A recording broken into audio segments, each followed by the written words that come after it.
It's Friday, Feedback Friday, the feedbackiest day of the week. Ha, it's Feedback Friday. Okay, this has been a rough week for me. I am not going to dwell on that. I'm going to loop back in part to last Friday's video and focus on some really positive, productive, constructive disagreement over a comment I made about hope being a conscious choice. And part of that is this is me applying hope being a conscious choice, right? And let's break that down, right? I have had a really shitty couple of weeks. People have not been very nice to me. They've not been very fair to me. People have been taking I don't know what out on me. I could choose to focus on that, come here, do like a super ridiculous rant. YouTube loves that. It would probably get me more traffic than this video would. But it's not what I'm feeling, right? It's not what I want to do. Does that help anything? No, it just spits back more recycled bad feelings into the discourse. And I have no interest in that, like less than no interest in that, because I do believe hope is a conscious choice. So instead, I want to focus on, well, one comment from this Wednesday's video about compassion fatigue, but two more that disagreed with me on the statement that hope is a conscious choice, but in a way that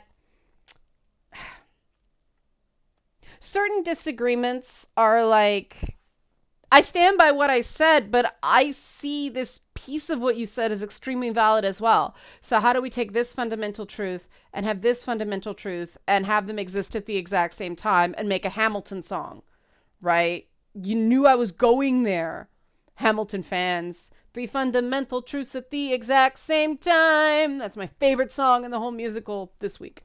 If you like this sort of thing, help support this channel, become a monthly patron, patreon.com/LeannaK, because there's not enough of this constructive dialogue out there right now in any way.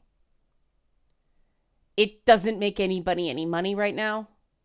With Patreon, you can change that.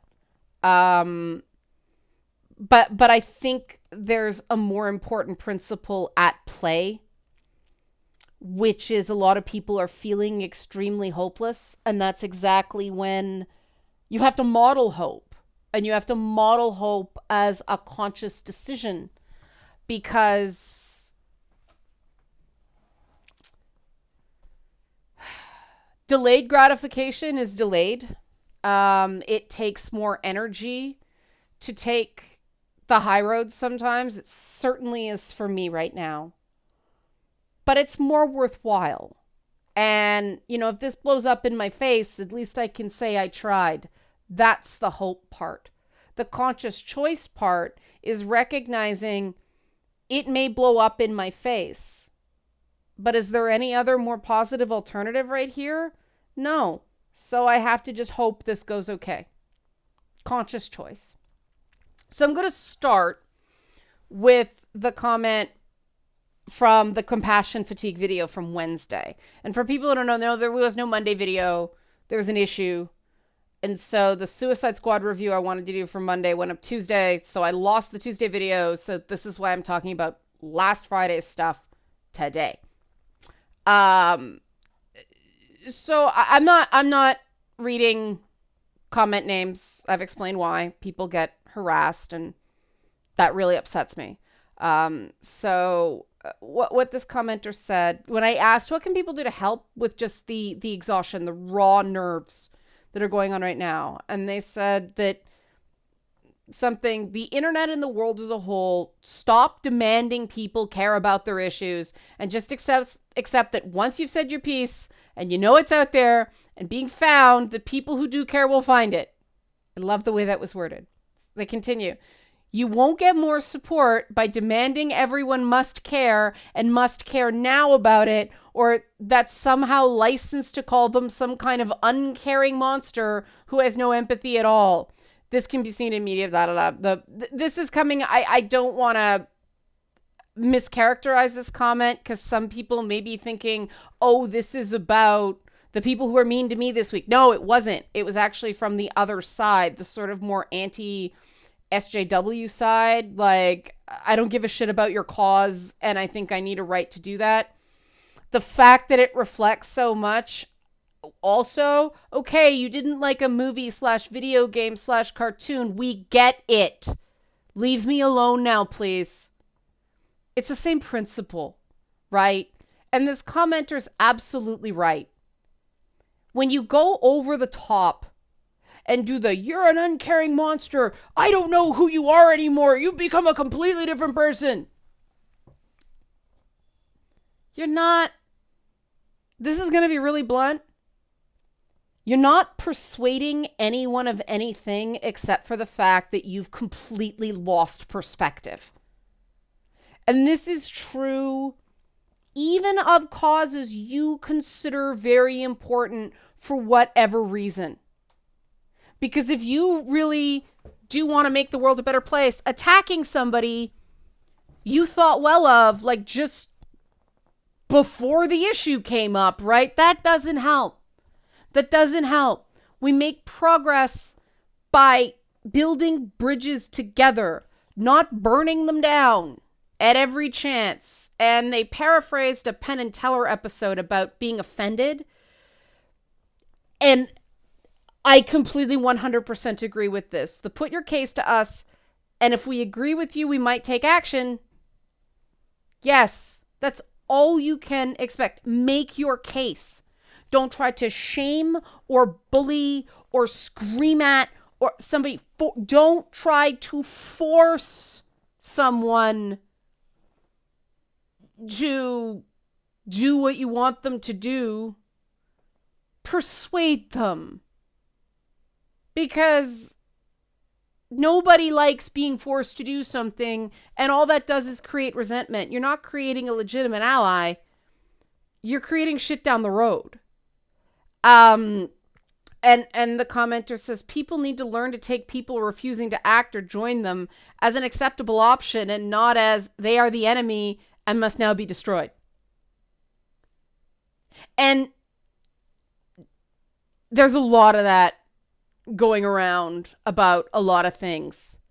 And people, one person was so upset over something, and they weren't saying that it didn't matter in this case. They were just like, I have intense anxiety over this issue. I can't talk about this. I will have a panic attack if this continues. And it's like, all right, fair enough. People need breaks. I am a big proponent of escapist entertainment. I don't think escapist entertainment has to be completely brainless, but not everything has to be topical, People need to be able to stand on even keel.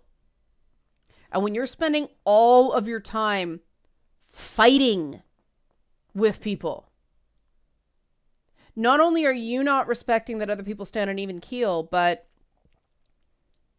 you're probably not on an even keel. And I'm saying that to help. It doesn't matter how important you think something is. Professional, people who have devoted their lives to particular social causes, they don't spend their lives screaming at people. And you're like, but, no, I'm not talking Greta Thunberg. She's a friggin' kid. Okay? I'm talking about people who were lifers and they're in their 60s and 70s doing this, right? Al Sharpton found his chill. If Al Sharpton can find his chill, right? So can you. And this brings me to the comments, the people who disagreed with me about hope. And this is sort of the, don't treat someone like a monster because they have a different viewpoint. This kind of segue into this person's, they claim they disagreed with me about hope, but I read this comment And I'm like, but this is actually proving my point. But they said something very, very interesting that recontextualized the issue for me. And so I'm going to start there, even though I think that the stuff that happened in the comment before it's just a hard comment to pick a place to start. So I'm going to just start in the middle. What they said was, it's interesting how you look at the hurt people, and how in superhero comics, there's a place for them called supervillain. If we look at the anime manga industry, those characters usually have a different place, future friend. Now, what we're not going to do here is find the exceptions that prove that the exceptions to the point this commenter is making. No, we're going to validate the point that this commenter is making, that future friend is a far more common antagonist trope in anime than it is in Western media. There is a trope in Western media where the first time two superheroes meet, they fight. The season premiere of Stargirl on the CW poked fun at that in a scene. It's a thing. The first time Wolverine was introduced and was an Incredible Hulk, I think. Yeah, but they fought. It's a thing. But the whole future friend thing recontextualized some of the I'm going to scream at you for you to notice me behavior. It's like, are these people aiming for future friend status? Maybe there's a better way to go about that.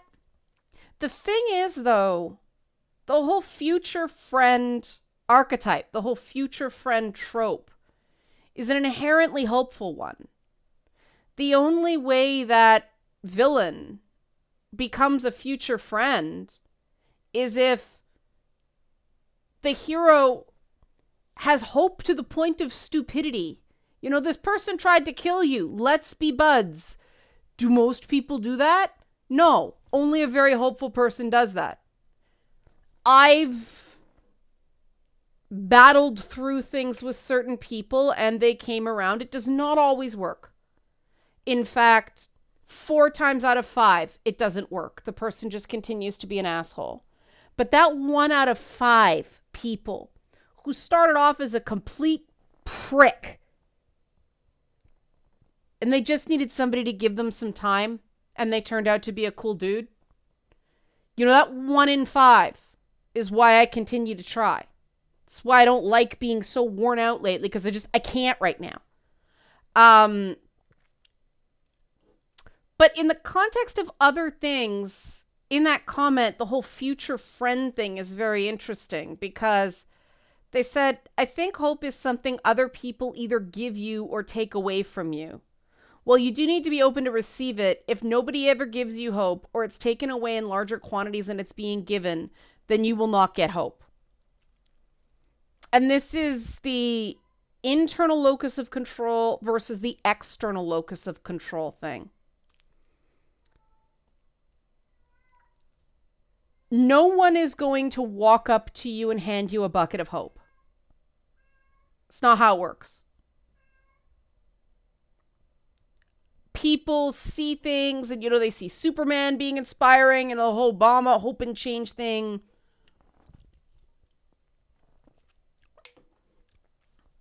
You have to fight the voice in your head that says, nothing's ever going to change. This is just another person lying to me and trying to take advantage of me.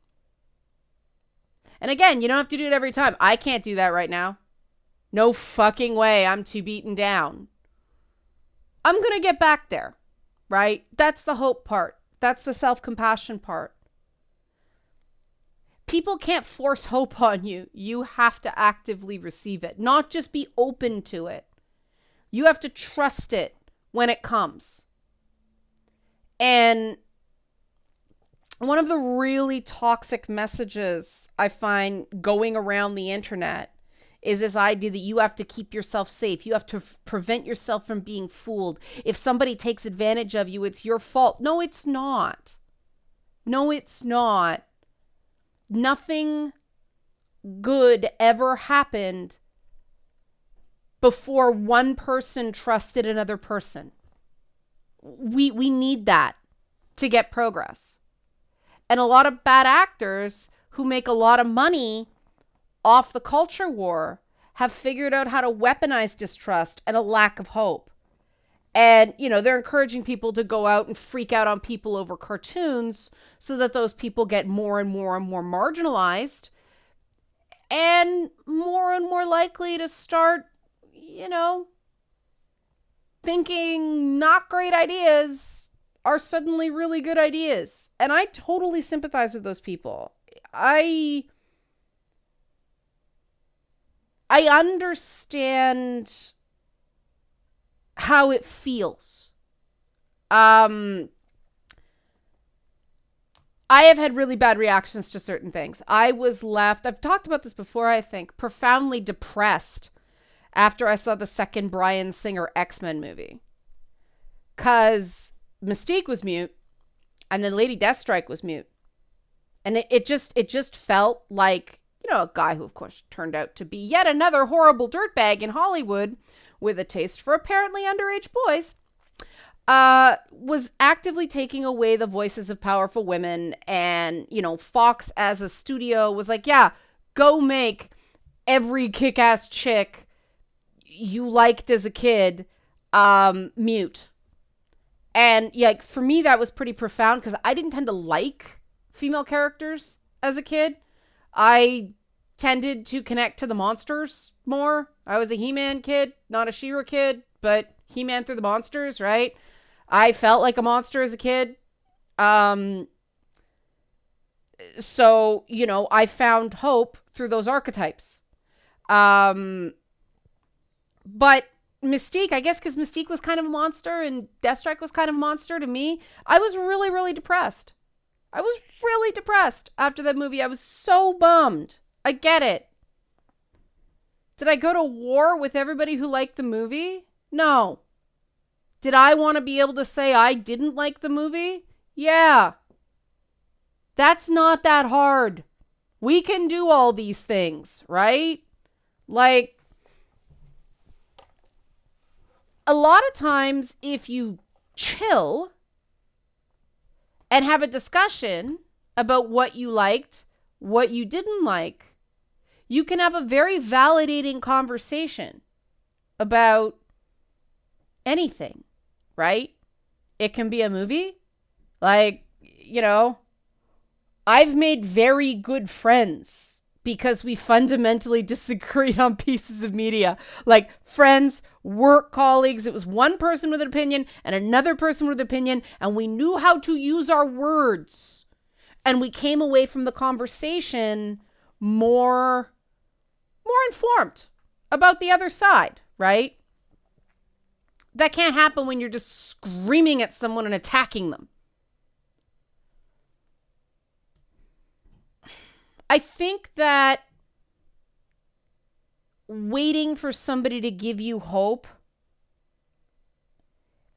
is what's driving the apparently illogical behavior. That is the logic there. That you're going to act like a fucking rat bastard until somebody comes and gives you hope so you do better. And that's why I find the future friend archetype so useful, right? Because the future friend archetype is rooted in the hero having a stupid amount of hope, yes, but the villain also having a moral code, a certain inherent nobility, certain lines they will not cross, certain things they will not do. And the future friend thing tends to be built from the fact that the hero notices that. You notice the give and take there? The villain doesn't just act like a constantly spoiled brat and get accepted anyway. They have to put some of the work in. They have to care enough about some first principle to not cross every single line. Because, let's face it, the anime characters that are just disgusting, no, they don't get future friend status. There are some anime characters who are just bad, right? I mean, Cloud and Sephiroth don't become friends in the original Final Fantasy, right? That may change in the new ones. It's certainly very slashy, but you know what I mean, right? Like some characters are just rotten to the core and they are a final boss and they get killed. The difference is that inherent streak of nobility. And why do people hold to values? Why do people hold to ethics? Well, because ethics are a form of hope. You have to hope that doing the right thing matters in order for right and wrong to be relevant. And this brings me to another comment, and this is from somebody who is, the comments from this commenter, my heart hurts for this particular commenter. They'll probably know who they are when I read the comment, but this person's comments have chronicled an absolutely, utterly shitty time in their life. And they reference it, but it's not all about that. They engage, they offer ideas, and I'm greatly appreciated for it. But oh my God, this poor commenter has just been so beat up by life. And I want you to take that into consideration when I read the comment, okay?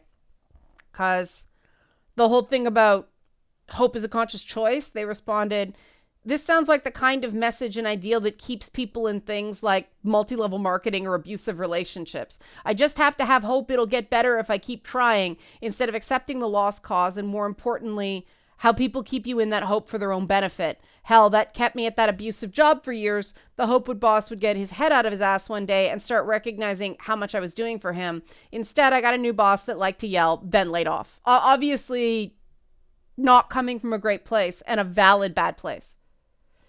But no, the idea of hope being a conscious choice is the opposite of something that keeps you stuck in abusive situations. Because let's face it, a big dynamic of abusive situations is, I'm not going to be able to find another job. No one's ever going to want me. You know, this is the best I'm going to get.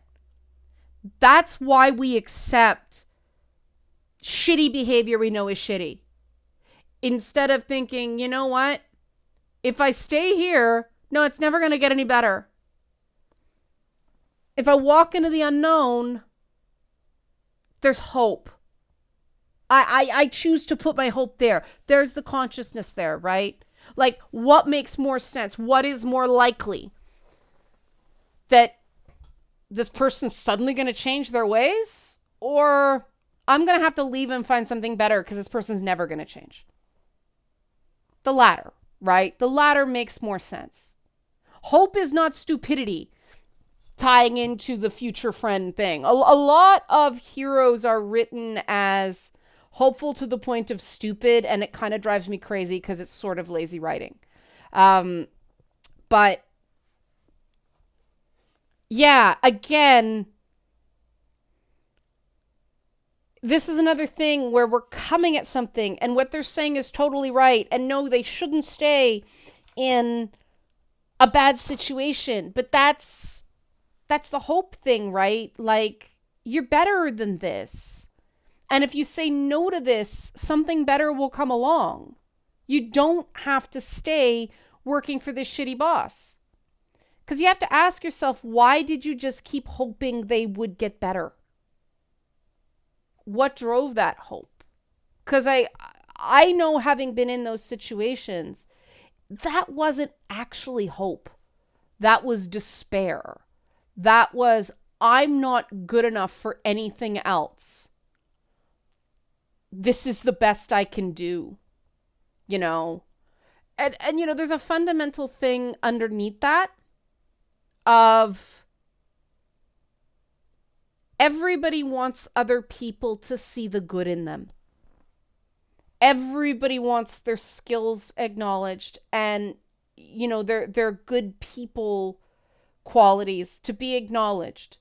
People want to be treated fairly and seen for the good in them as well as the bad in them. And unfortunately, that doesn't happen in the world as often as it should. Trust me, I've got a life of broken road to prove it.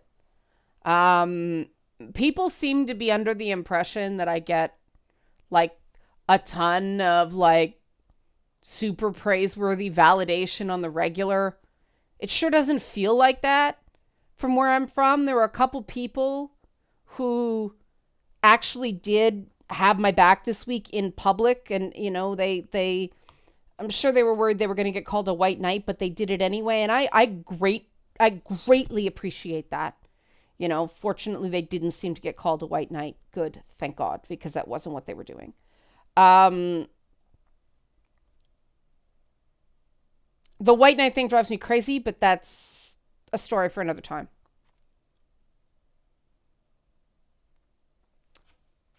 There is a difference between being a bitter person and being a bad person. A lot of bitter people are very good people. But bitterness separates you from hope. And I mean, I'm being a study in not being bitter this week. It's exhausting. It is. It is conscious. It is totally deliberate and cognitive. And it's tiring because the dark side is easy. Giving in to the anger, giving in to the frustration, giving in to the sense of unfairness. It's short term just easy because you just let go and you just fall, right? You lash out, you break a bunch of stuff, and it temporarily feels more powerful because something is happening as opposed to that, I use the metaphor all the time of just sitting there block, block, block, block, block, and it's all this chip damage, right? It doesn't feel powerful to just be taking chip damage all the time. It can't last forever. And when you're stuck in these, I just hope this person will change, that's the chip damage, right? You know that if you just block forever, you're eventually going to lose or the timer is going to run out. If you have a hope of winning the match, you're going to have to do something active. And it's a risk. But that's the hope part, right? And I think a lot of people were sold a bill of goods by the world of do well in school and go to the right college and get the right degree and get a good job, and that's how you life, right? And it just did not work out for them because that's not how life works. The best and worst thing I ever did in my life was reject that right path, right?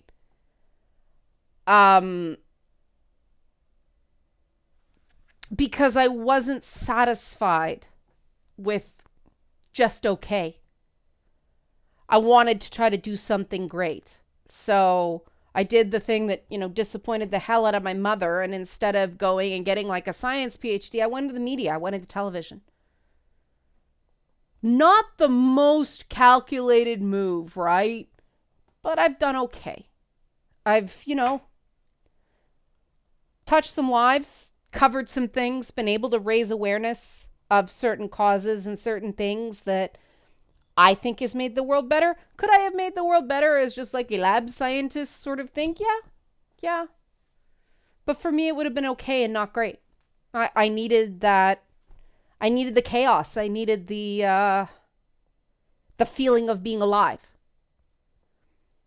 And I think a lot of people who did things the right way are really lacking that feeling of being alive. And that's what these, over the top escapist media properties give them, that sense of excitement, that sense of, more than just existing, more than just checking the right boxes every day. And that's the difference between surviving and living.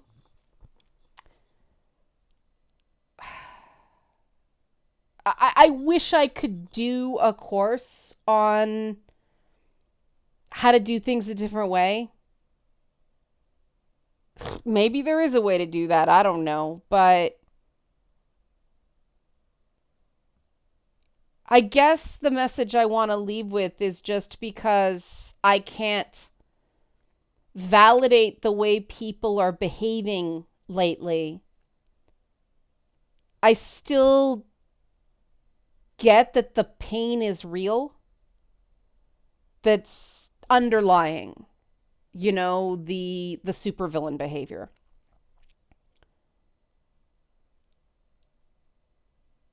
I do think that the future friend goal is better than supervillain.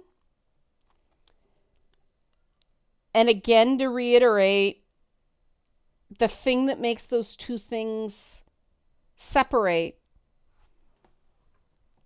is a streak of nobility in an antagonist that isn't buried that deep. Like, you can see it. It's right there from the beginning. The villain has a moral code. And to me, that's the difference between people I can fight with and stay friends with and people who I'm just, fuck this.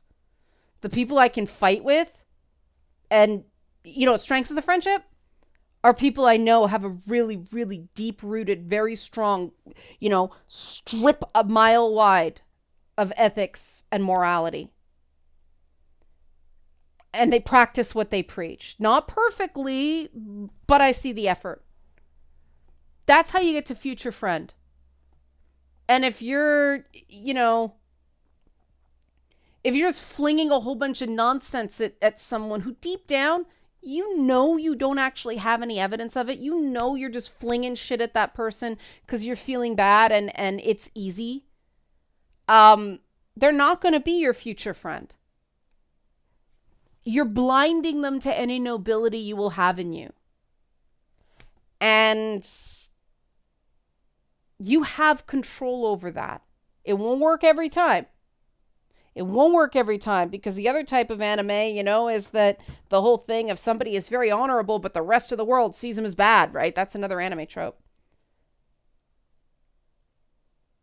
The difference between a villain like that and a hero like that in an anime is just about what perspective is telling the story. And again, it is a conscious choice of the story you tell yourself about what's happening to you.